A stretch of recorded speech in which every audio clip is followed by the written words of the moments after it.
Hello watch enthusiasts and welcome to Watch Chronicler podcast, the Unscripted podcast, and something a bit different today because I'm with James. Hello, yes, thank you for having me. Yeah, it's great to have you. It's something a bit different. Normally I'm doing this as a kind of commentary on the industry, but now I have someone who has different experience and lots of it. Yes, yeah, definitely. So this is James Kibble, who many will know from YouTube and from selling watches, but do introduce yourself for us. Yeah, so my name's James Kibble and I did used to run a YouTube channel a while ago, about 3 or 4 years ago now, and it will be coming back, but I'm now in the industry as a watch dealer. I've been trading watches probably 3 or 4 years now, and it started off as most people did with Seikos, Citizens, 20 to 30 pound watches I would find on eBay and sell up 50, 60 pounds and keep going down that route.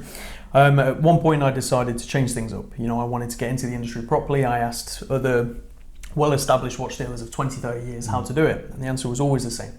You need a large amount of money and and a lot of experience, and I had neither. So it was a case of working out what to do.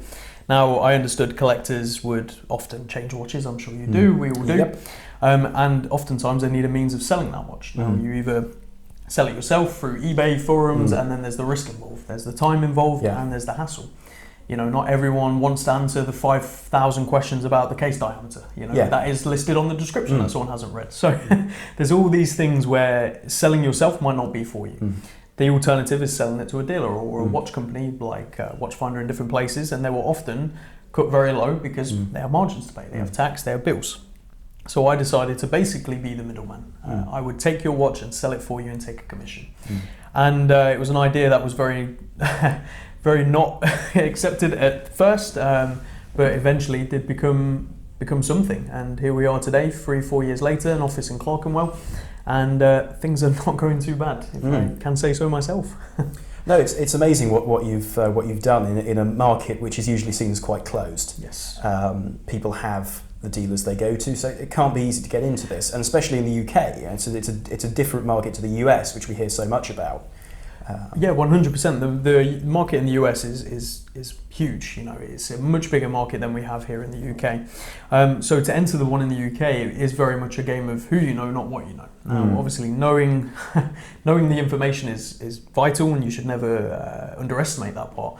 But early on, I overestimated that and underestimated the connections in the industry. Yeah. So if anything, it took me a little bit longer than it potentially could have if I had reached out to the dealers and networks that way. So yeah, anyone who wants to get into it, don't undervalue relationships within the industry itself.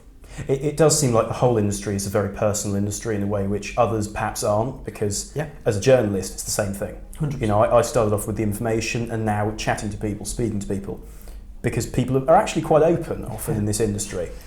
Which you don't necessarily expect. No, and I think it's because it's an industry that is almost entirely built upon trust. It definitely is in the dealer world of trading these items, because you're trading things that are very unnecessary. We have time on our phone, and mechanical watches aren't as reliable as quartz. It's a fact, and they cost a lot more. So these are luxury items that we adore for different reasons. Some people, fortunately, or fortunately, depending on how you look at it, is investment value.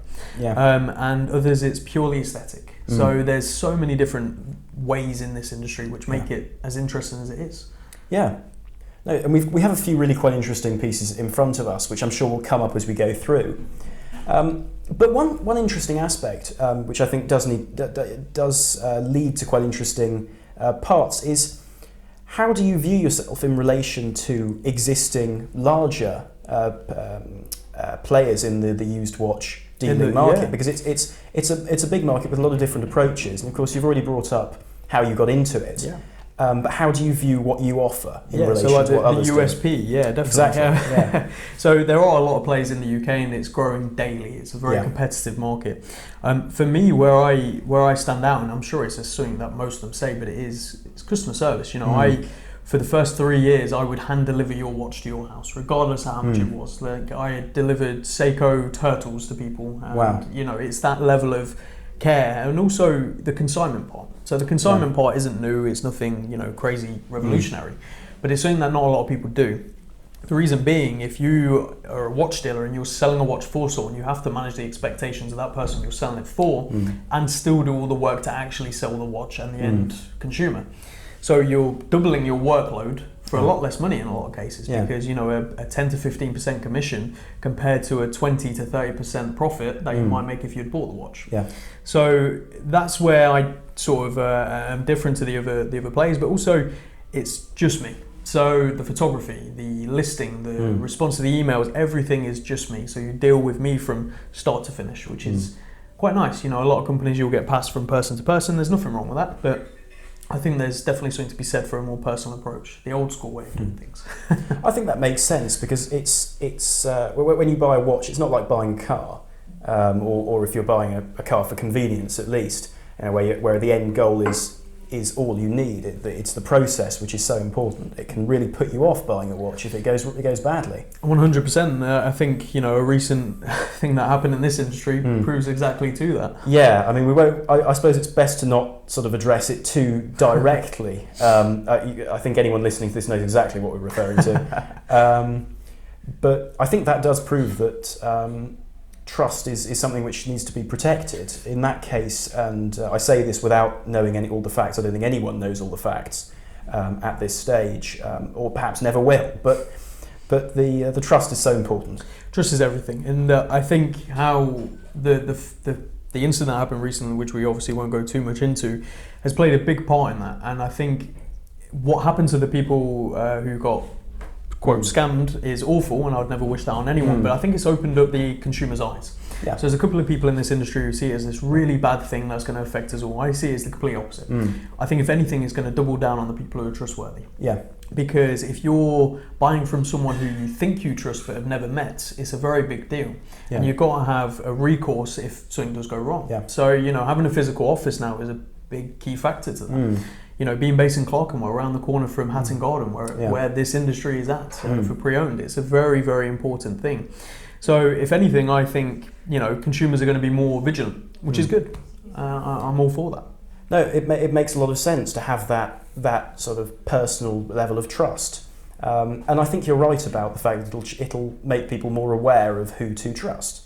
It's important. It's a good thing. Yes, that we've been shown how badly wrong it can go. Yes, unfortunately so. And as a dealer, what's your view on the elevated price of certain watches? Whether we look at Rolex Daytonas, and we have one in front of us, yes. A different model, an older year, something a bit more classic than the ceramic ones today. That's correct. Yeah. So the one we have in front of us is a steel model from 2006, black dial. But yes, it's an interesting thing where the market's at. There's a lot of people, and we both know these people personally, who are saying the market's crashed. Yeah. I very much disagree. People are still buying watches at 40 to 60% above retail. That's far from crash.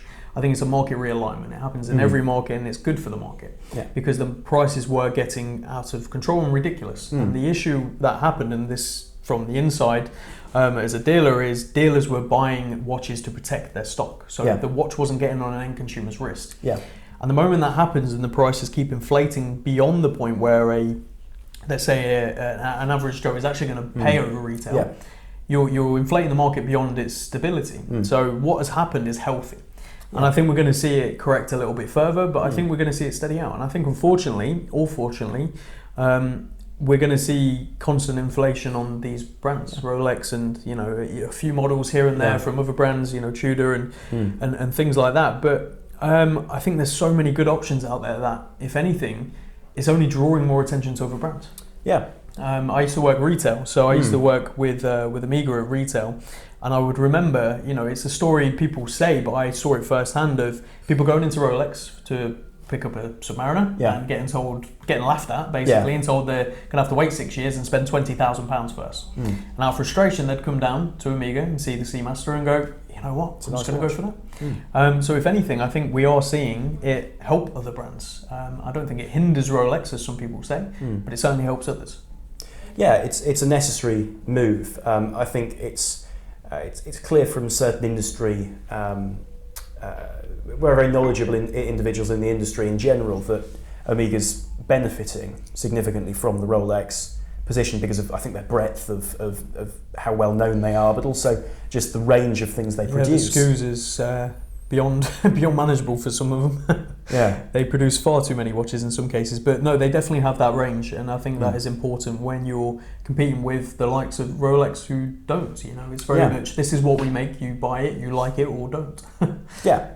And it's a different thing. I was just this morning. I was buying something in the shop, and behind me there was a conversation about how to get hold of a ceramic Daytona. I didn't get involved. No, best to leave that well alone. And we'll be covering this in video and various bits for you to see on the channel. But we have a few watches in front of us, which I think give a few interesting directions to our conversation. Because you have a few watches here which you could class as high value in terms of what you're getting for your money. If we look at brands in general, where do you think the value is at the moment? I think value in terms of what you get for your money is... Yeah, rather than investment. Yeah, rather than investment. Okay, so what you get for your money, I think there's a few brands that really stand out immediately. Oris is one of those brands that I have said since I started in this industry is my first true luxury Swiss watch, if you will. Until this day, I have a huge amount of respect for them. I think what they offer is perfect. I don't think you really need any more. And that's a bold statement to make. But I think as far as cost to enjoyment for me personally, that's as good as it gets, which is quite a statement considering, I have had Rolexes and I enjoy Rolexes as well, but Oris is great. And I think a hidden gem that we're going to see rise, especially in the vintage market, is Zenith. I think the awareness around Zenith and the lines they made back in the 60s and 70s is growing by the day. The amount of collectors at events like Red Bar who are bringing Zeniths and talking about Zenith. So I think they're two very, very hot brands to keep an eye on. And military watches as well, vintage military watches. I think there's a lot to be said about those.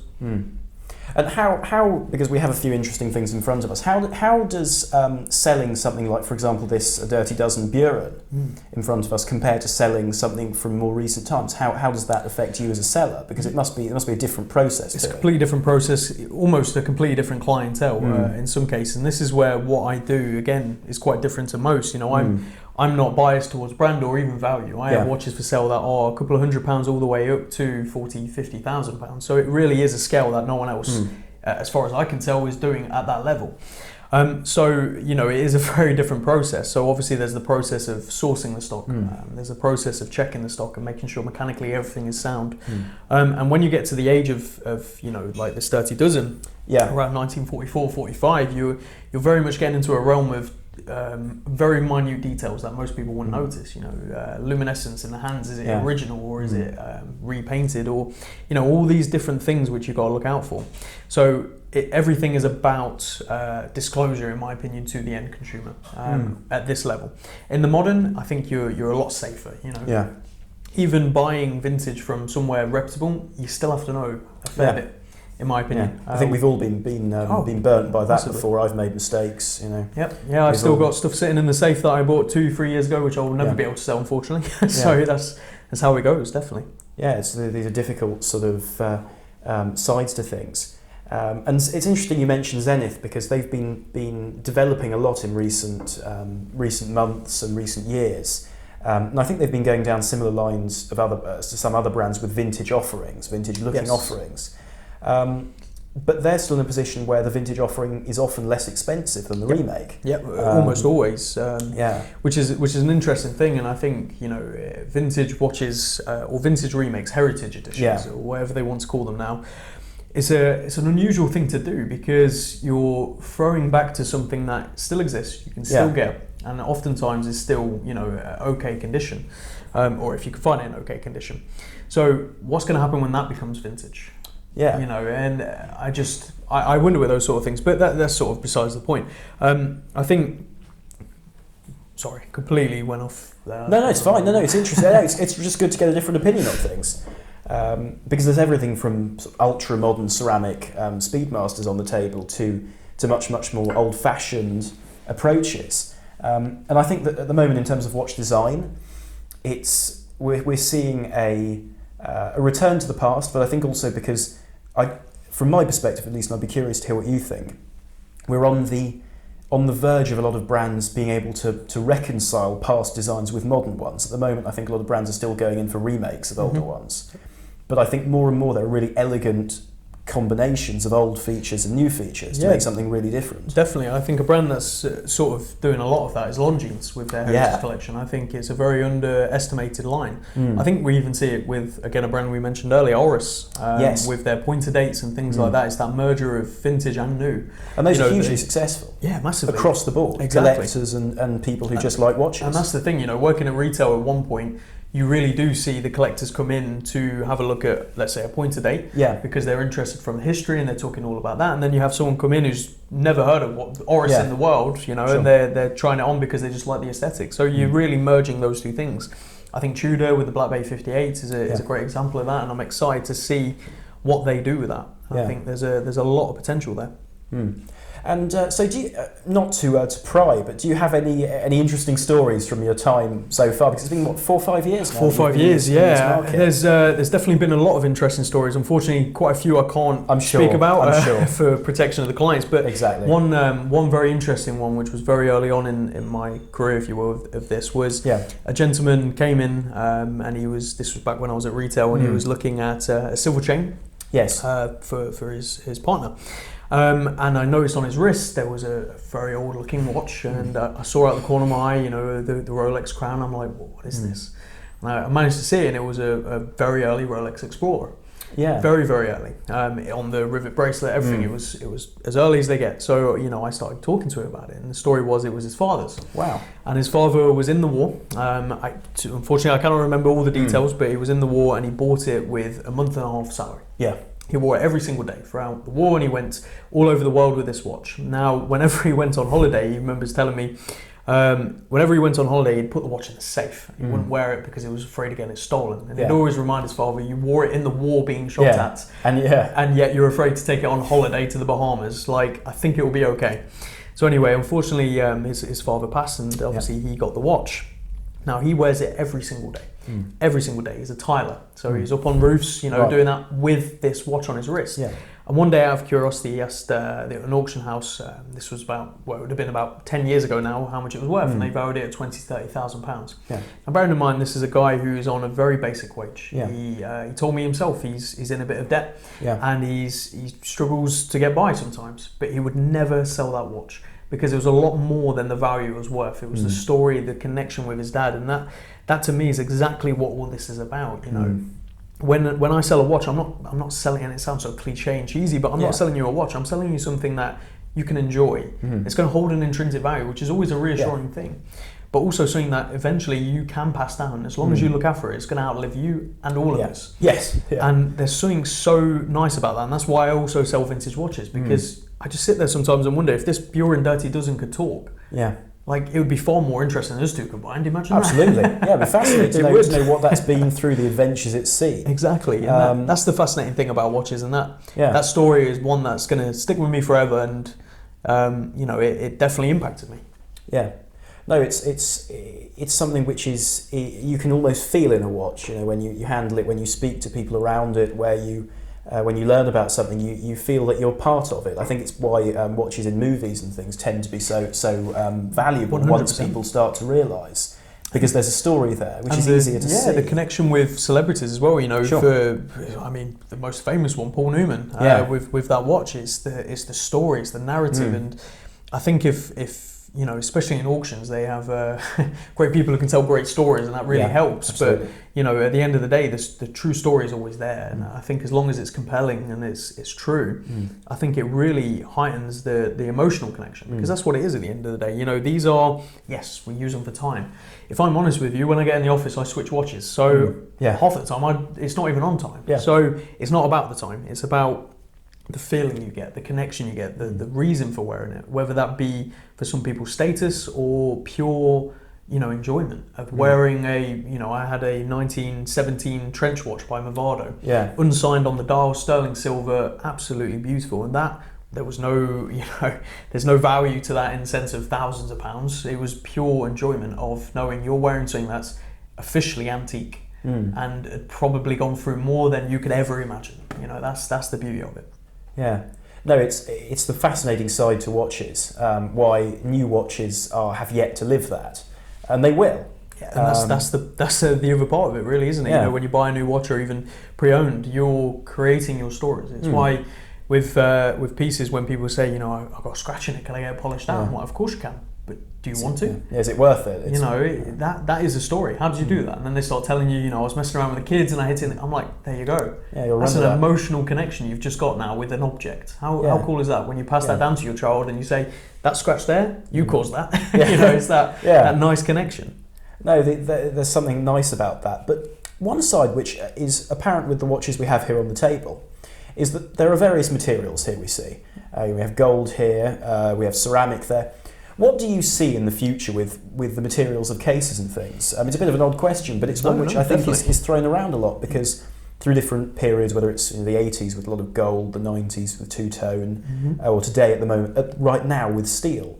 Yep. Where do you think things are going? Do you see a lot of future in ceramic, or is gold still going to hold a lot of interest? That's a really good question. I mean, I'd love to have a glass ball and know for definite, but I think there's definitely an interesting take on this in that we are definitely seeing more ceramic. You know, bronze, some argue has been and gone. I think we're still going to see it pop up. I think use of alternative materials is something that was done massively in the 70s, and a lot of people either don't realise it or haven't looked. You know, Tissot were one of the leaders in alternative materials. They were using marble and wood, for God's sake. I mean, like, how cool is that? Yeah. I would not be surprised to see brands bring back these crazy things. I think we see periods of time go through collectability, right? You know, there was the 60s, the 70s, the 80s, you know, these kind of things where the things of that era become collectible. I really think we're going to see 70s come back massively. And I mean unapologetically 70s. I mean like a marble watch by Tissot. That would be fantastically exciting. I agree. There's some really cool stuff. Even some things which amaze me are some of the older tungsten carbide cases and things which look brand new. Yeah, Rado. Rado had amazing. Just a couple of days ago, I had a Certina co-signed Rado. I didn't know that was a thing. No, which was tungsten and, you know, a weird ceramic. I'll try and find you a photo, but a weird sapphire crystal with angles. It's just crazy. It's crazy, and that was again 70s and unapologetically at that. You know, I think we're going to see that come back. I hope so too. I mean, I'm a big 70s watch fan. You know, I wear a silly Speedmaster a lot of the time, you know, with some massive case, which is great fun. But the Zenith we have in front of us here is an amazing El Primero. With the square shape, the integrated bracelets, and the quality is amazing. It's insane. You know, it's nicknamed the big blue or the TV. There's so many nicknames for this watch, but it's got rocker pushers in the case, meaning it's like built into the case, the pushers. And as you said, the build quality. You know, I have a Zenith Defy from a similar era, 1974. So it's just after the Nautilus and predates. The Royal Oak and just predates the Nautilus. One or the other. And the bracelet quality of that is far superior to the Nautilus and the Royal Oak of that era. Which is insane when you consider what they're trading at and how collectible they are.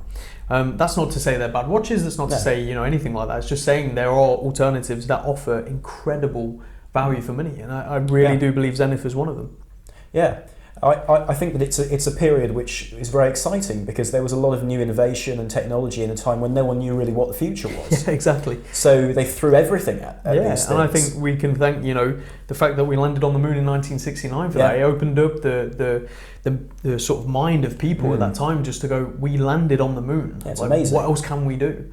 And it's very representative in the design of that era. And I think, you know, we've long gone, unfortunately, of any crazy thing like that happening in our lifetime potentially, but you know, you never know with Tesla and, you know, everything. We'll see where that goes, and it might open up a whole nother era like the 70s, but at the very least we can definitely take from the 70s, which is hopefully what's going to happen. I think people are very responsive actually to interesting shapes and things with watches, because often you actually see more obvious points which you wouldn't have considered made by people who aren't necessarily deep into watches. So they'll say, wow, that's amazing, look at something in a window which just stands out, and often we ignore, or certainly I'm 100%.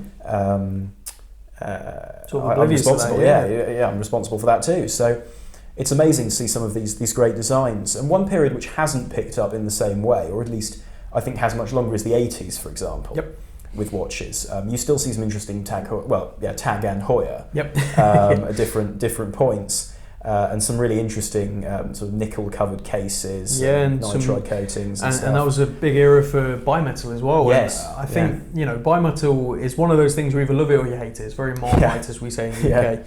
And I personally love bimetal. I think it's so reminiscent of that era of the Wolf of Wall Street, crazy, over-the-top, ridiculous stuff. And a watch I will personally own is going to be a Zenith movement Daytona in bimetal with the white dial. I just think it's absolutely gorgeous, and I know it's going to look absolutely awful on, but that's part of the charm. It's the fun. It's the fun of these things. And one area which we've touched upon briefly, we've talked about Zenith. Your own collection. What do you enjoy? What do you enjoy wearing? What do you enjoy collecting? Yeah, definitely. So the whole philosophy of collecting has changed over these years of trading and becoming a dealer. Unfortunately. Value is something I consider, of course. And oftentimes being in the trade, I do buy stuff that maybe a little bit less than the average Joe, because we have to make profit, and that's what we do. So my personal collection varies and changes regularly. I find myself wearing stock that I've bought in quite often because it's my watch at the end of the day, which is quite nice. So I've had the privilege to be able to enjoy watches I would have never had the chance to enjoy. So in doing so, my collection shrunk. I used to have a Speedmaster, I used to have a couple of Tudors, I had Oris, and I found myself not wearing them anymore. So my personal collection is mostly oddball 70s vintage or really funky Seikos. So for example, right now I'm wearing a 1977 9-carat gold Omega, which I did a really nice trade for, and I've been enjoying this for quite a while myself, and it's gorgeous. It's very small, 34mm I believe, but I'll wear down from 30mm all the way up. Case size doesn't bother me. I have a Zenith, as I said, 1970s Zenith, a lot of Seikos. Looking at getting a Cartier tank for myself. It's the more unusual stuff, because if I want to go mainstream, I can pull it out of the safe and go and enjoy that. So I'm in a very lucky position to be able to do that. But any crazy 70s pieces you guys have, definitely let me know. No, it's all good fun, all of this, and it directs in new directions. I know that because you enjoyed some Citizens at the beginning. I remember on your YouTube channel. I still own cool some Eagle 7s. That's right. Yeah, Citizen Eagle 7. When I first started, that was my first automatic watch. I just stumbled upon it on eBay, £13. And I thought, £13 for an automatic watch, let's give it a try. And I still own that exact watch today.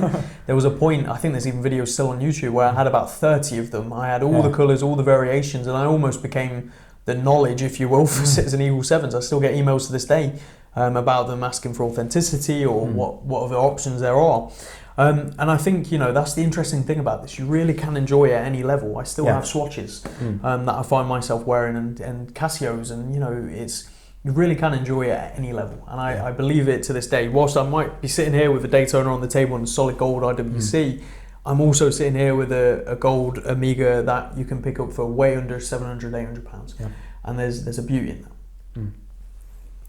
that. Anyway, though, that's I think that we'll call it a day for the podcast there. Definitely. It's been an absolute pleasure. It's been fantastic fun, great to talk. And do tell me in the comments down below if you have any questions for the both of us, actually. I can relay questions, I'm sure you'll see them. So whether you've watched this on YouTube or you've listened to it elsewhere, in audio form, of course, do leave your comments and keep an eye on Watch Chronicler for future podcasts, articles, videos, and so on, and more of this. So thank you very much for listening. This is Armand from WatchChronicler.com, out.